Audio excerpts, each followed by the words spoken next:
The crack wasn't the loudest sound in the room. It was my mother's laugh, sharp, cruel, like glass breaking in my chest. Dad's fist still hung in the air, his breath heavy, eyes wild. "You gonna talk back again?" he spat, knuckles stained with my blood. Mom smirked from the couch. "That's what you get for being useless." The taste of iron filled my mouth. My jaw throbbed, and I smiled. They thought they'd broken me, but that was the moment they'd signed their own sentence. Backstory setup, establishing the relationship. I used to think fear was normal, that walking on eggshells was just how families worked. Dad's temper was the weather, unpredictable, violent, and you prayed to survive the storm. Mom, she wasn't a shield, she was his echo, his audience, his accomplice. There were moments, small ones, when I thought maybe they cared. When Dad would take me fishing, when Mom would braid my hair before school. But those moments weren't love, they were investments. Tokens they'd cash in later to keep me silent. The truth? I was never their child. I was their property. Discovery of betrayal. It started with my college fund. I'd been saving since I was 14.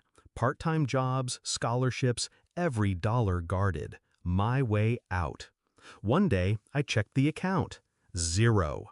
Dad shrugged when I asked. "We needed it. Don't be selfish." Mom added, "Family comes first. You can always work later." But then I overheard them, laughing about their new car and Vegas trip. My escape fund had bought them luxury. My freedom traded for leather seats and hotel suites. That's when the shift began. Shift in mindset, strategic planning begins. I didn't scream, I didn't cry, I learned. I started watching them, not just what they did, but how.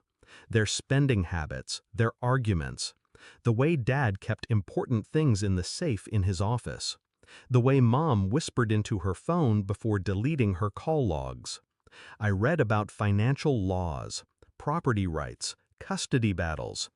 Every detail became a puzzle piece. The plan wasn't to hit back, it was to erase them. Execution of the plan.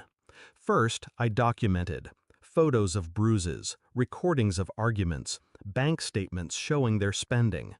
Every late-night fight that bled through the walls became evidence. Then I built allies, quietly. A guidance counselor who just wanted to make sure I was okay. A neighbor who'd once called the cops when Dad's yelling got too loud.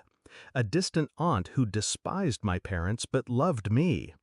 The day I turned 18, I opened my own account, my own phone, my own lockbox at the library. Everything important went there. Step 2, I reported them. Not to the police, yet. Child Protective Services got a neat little package of evidence.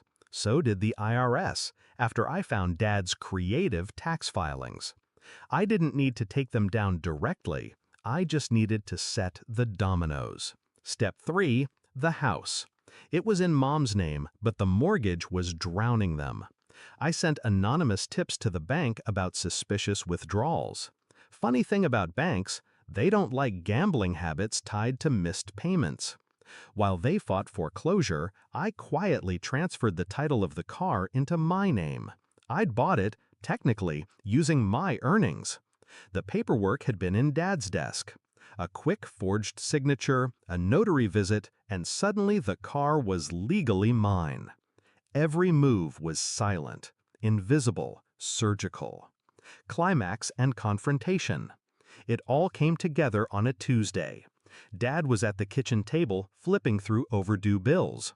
Mom was pacing, phone pressed to her ear, screaming at a debt collector. I walked in, dropped an envelope in front of them. "What's this?" Dad barked. I sat across from him, calm. Eviction notice. Foreclosure's final. Bank owns the house now. Mom's face drained of color. "What did you—" I slid another paper forward. "Oh, and the car? Mine. The title's been in my name for 2 months. Thought you should know before you try to sell it." Dad's jaw clenched. "You little." I leaned in. "Say it. Hit me. Please. You'll make the police report even cleaner." That's when he saw it. The manila folder by my elbow.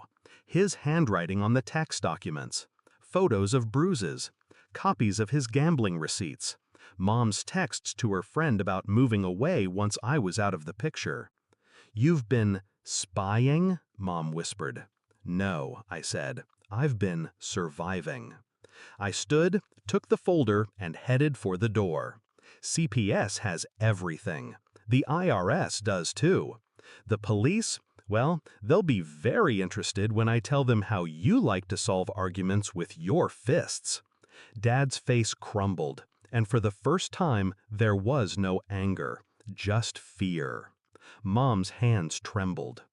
The predators finally understood what it felt like to be hunted. Resolution and emotional release. I didn't look back when I left, didn't watch them scramble, didn't listen to their voices crack. The car purred under my hands as I drove away. My car, my road, my life.